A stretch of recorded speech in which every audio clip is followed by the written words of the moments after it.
So far what we're seeing, which is the unfortunate trend you see all across Canada, and not only our department here in Gravenhurst, but in fire departments across Muskoka and to the south of us across the Severn River, you're seeing these fires that we're fighting now in the bush and in the grassy areas are man-made, or are human-started. So that's the trend we're seeing. One of our most recent ones, we saw the loss of 3 structures, a camping trailer, 2 vehicles, and now I'm being told, we didn't even identify it on scene, but a sailboat was also lost in the fire, and this was all due to human negligence. So that's the really unsettling trend we're seeing, and we're seeing it all across the country. It's human starts. It's in the 90% of the fires you're seeing across the country. The great big ones, the little ones that we're seeing, is human starts, and that's the scary part of it. When you say human starts, Kaylee explains what he means by man-made fires. What we're seeing is people are having fires and they're just leaving them. We've had a couple this year where the individual said to me, "I only left for 10 minutes."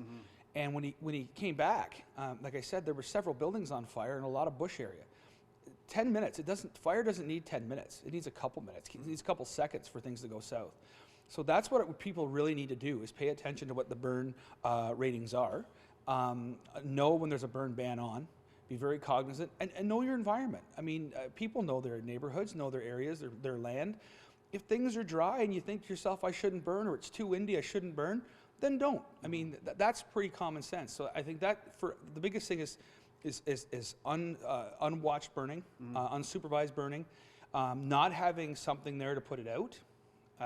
Because even in times when the fire danger rating's low, a fire can get out of control, and that's, know your local bylaw. Gravenhurst, like other Muskoka fire departments, faces a unique challenge of balancing training for both fighting urban and wildfires, something Kaylee says they put a large focus on. We do what's called SP 103 training, which is basically wildland firefighting for the urban firefighter.